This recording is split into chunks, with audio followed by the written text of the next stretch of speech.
दुनिया अभी तक उलझी हुई थी इलेक्ट्रॉन प्रोटॉन में, बट उनकी उलझनों को दूर करने के लिए थॉमसन साहब ने अपना पहला एटॉमिक मॉडल प्रपोज कर दिया। After research of electron proton, लोग ये सोचने लगे कि इलेक्ट्रॉन प्रोटॉन एटम में कहाँ रहेंगे, तो उनकी उलझनों को कम करने के लिए थॉमसन साहब ने अपना पहला एटॉमिक मॉडल प्रपोज कर दिया। तो इनके एटॉमिक मॉडल में क्या था, आज हम लोग वो डिस्कस करेंगे। तो चलिए शुरुआत करते हैं। Hello everyone, welcome to my channel chemistry for all. Like, share and subscribe, अपने दोस्तों तक शेयर करें। तो चलिए शुरुआत करते हैं आज क्या, थॉमसन एटॉमिक मॉडल। ठीक है, तो अभी तक क्या हो चुका था, हम लोग क्या पढ़े, शुरुआत से हम लोग ने क्या पढ़ा, एटम। ठीक है, तो सबसे पहले क्या हुआ था, डाल्टन साहब आए थे। डाल्टन साहब ने क्या बताया, एटम फर्दर डिवाइड नहीं होता है।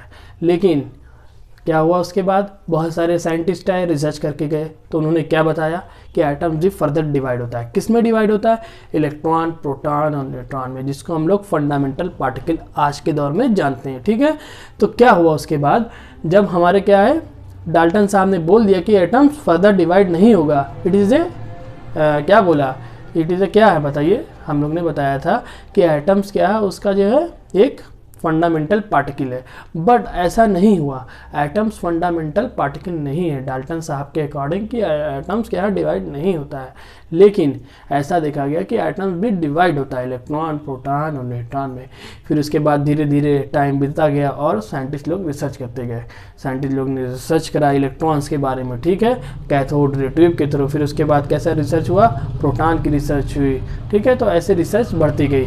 इलेक्ट्रॉन प्रोटॉन की रिसर्च के बीच में ही जैसे जैसे इन दोनों की रिसर्च हुई, वैसे ही अगली बार उन्होंने क्या, थॉमसन ने अपना एटॉमिक मॉडल दे दिया। ठीक है, इन्हीं के रिसर्च होते के दौर में लोग परेशान थे, इलेक्ट्रॉन प्रोटॉन की रिसर्च हो गई, बट ये एटम में है कहाँ, उसकी पोजीशन ढूंढ रहे थे। तो उनकी उलझनों को दूर करने के लिए थॉमसन ने अपना एटॉमिक मॉडल प्रपोज किया।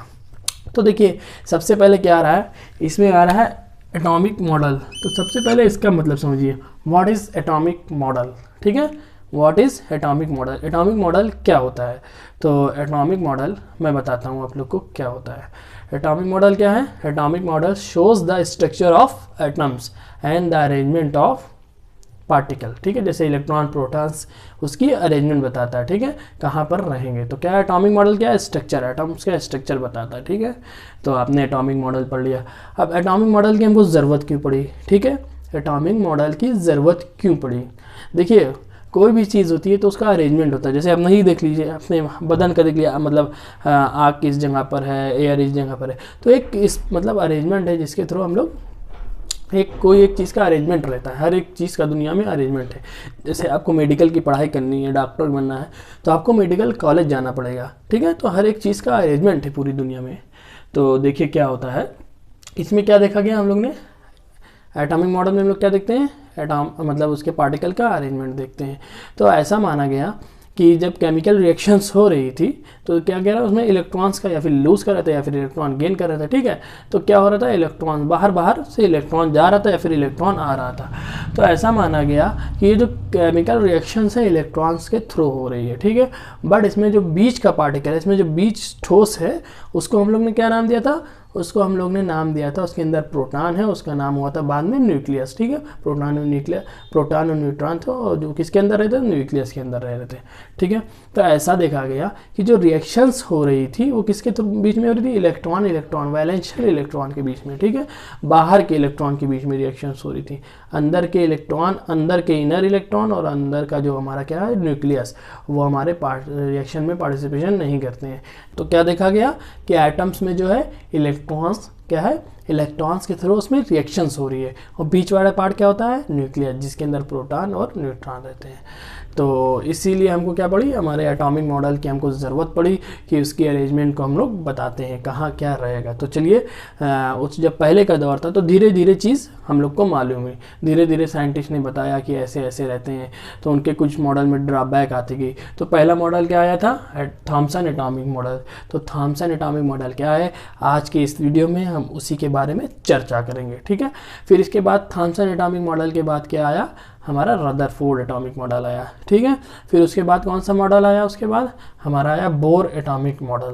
फिर उसके बाद कौन सा मॉडल आया, इन सब में लिमिटेशन थी, कुछ ना कुछ ड्रॉबैक थे। देखिए कोई चीज़ नई थ्योरी होती है तो जैसे कोई नया चीज़ आ रहा है तो उसमें जो पिछला चीज़ है उसके अंदर कुछ ना कुछ लिमिटेशन है, इसीलिए हमको अगली थ्योरी की ज़रूरत पड़ी, ठीक है। तो इसमें क्या हुआ, पहले में भी कुछ ना कुछ गलती हुई, दूसरे में भी कुछ ना कुछ ड्रॉबैक हुई और तीसरे में भी कुछ ना कुछ ड्रॉबैक है। फिर चौथी हमारी क्या आई, क्वांटम मैकेनिकल एटॉमिक मॉडल, ठीक है, quantum mechanical model of atom, ठीक है। और इसमें यही आज तक चलता हुआ चला आ रहा है, जो हमारा चौथा मॉडल है ये आज तक हम लोग फॉलो करते हुए चले आ रहे हैं। तो देखिए जो ये सब मॉडल थे, इन सब में पहले जो 3 मॉडल थे इन सब में कुछ ना कुछ ड्रॉबैक थी, तो इन्होंने कुछ ना कुछ तो बताया, शुरुआत तो करी इन्होंने, ठीक है, इन्होंने शुरुआत तो करी, तो इनके भी मॉडल को हम लोग याद करते हैं, ठीक है। ये नहीं कि इनके मॉडल को हम लोग भूल जाएं, जो असली मॉडल है उसको याद करें, ऐसा नहीं है। जिसने शुरुआत करी उसको भी याद करना हम पर लाजिम है। तो चलिए शुरुआत करते हैं कि first atomic model, Thomson atomic model, ये क्या है, फर्स्ट एटॉमिक मॉडल है। देखिए इसमें क्या है, this atomic model is propose by J Thomson in year 1898, ठीक है। तो 1898 में ये एटॉमिक मॉडल आया, ठीक है, 1898। तो अब देखिए इसका जो हमारा क्या है, इन्होंने क्या माना, जैसे देखिए जो हमारा आपने एक दिन ये वाटरमेलन को देख रहे थे, वो सोच रहे थे और इन्होंने बताया कि एटम्स क्या है, एक वाटरमेलन के जैसा है। क्या है, वाटरमेलन के जैसा है। देखिए वाटरमेलन में क्या होता है, आपने वाटरमेलन तो खाते ही हैं, जिसमें बहुत सारा पानी होता है, ठीक है। तो देखिए इसके अंदर क्या होता है, वाटरमेलन को जब देखिए आप गौर से तो क्या होगा, उसके अंदर बीज होती है काली काली, ठीक है। तो जो उनके अंदर जो लाल पार्ट होता है, एक लाल पार्ट होता है और एक छोटी छोटी बीज उसके अंदर एम्बेडेड होती है। तो थॉमसन साहब देख रहे थे और उन्होंने ये बताया कि जो है इसमें जो प्रोटॉन है तो वो क्या है, एक एज ए स्पेयर है, जैसे हमारा जो क्या बोलते हैं, जो रेड वाला पार्ट है उसको आप प्रोटॉन समझ लीजिए, ठीक है। और जो उसमें इलेक्ट्रॉन है एम्बेडेड है, जगह जगह पर उसमें इलेक्ट्रॉन एम्बेडेड है। तो उन्होंने क्या बोला कि ऐसे मान लिया ये क्या है, वाटरमेलन है, ये क्या है, वाटरमेलन है एक। तो इसमें क्या होता है, बीच बीच में जो बीज है, ठीक है, उसको उन्होंने इलेक्ट्रॉन समझ लिया, ये बीज है, वाटरमेलन की बीज है तो उसको उन्होंने इलेक्ट्रॉन मान लिया। और ये वाइट वाला पार्ट क्या है, जो उसका रेड वाला पार्ट होता है, ये क्या है समझ लिए, वाइट वाला, वो रेड वाला पार्ट है तरबूज का, जिसमें वाइट वाइट दिख रहा है तरबूज का रेड पार्ट है। और जो इलेक्ट्रॉन है ये समझ लिए उसकी बीज है। तो इन्होंने बताया क्या, देखिए this model was also known as watermelon and plum pudding model. तो वाटरमेलन देखिए क्या होता है, वाटरमेलन के तरीके से इन्होंने बताया कि एटम्स होता है, इलेक्ट्रॉन एम्बेडेड होता है, ठीक है, प्रोटॉन में। अब देखिए अगला क्या है, an atom consist of positive charge spare.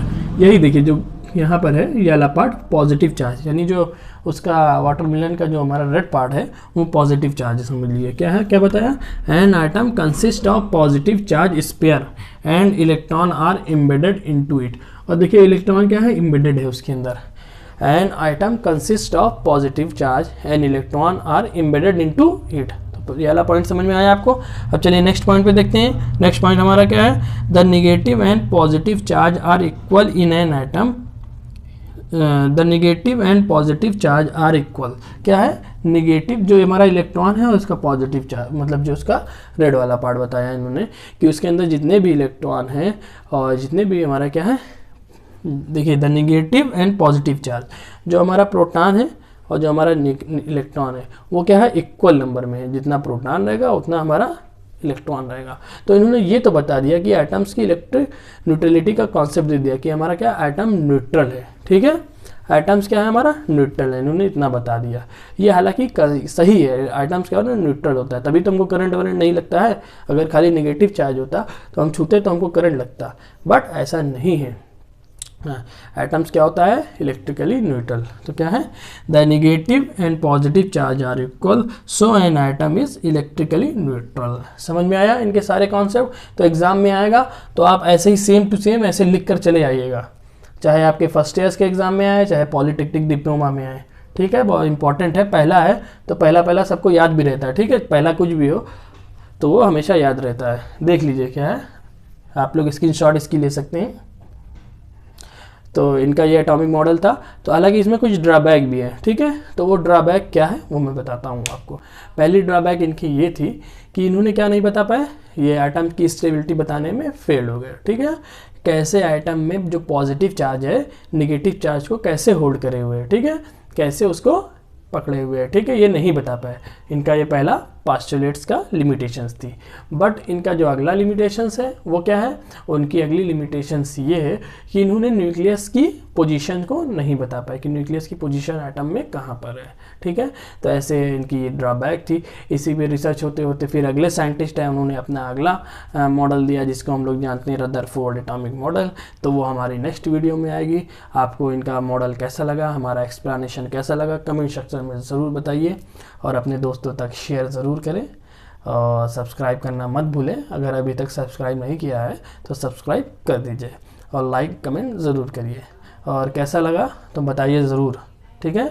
और चलिए आज के लिए इतना ही, ठीक है। अगला मॉडल हमारा रदरफोर्ड एटॉमिक मॉडल रहेगा जो कि हमारे नेक्स्ट लेक्चर में आएगा।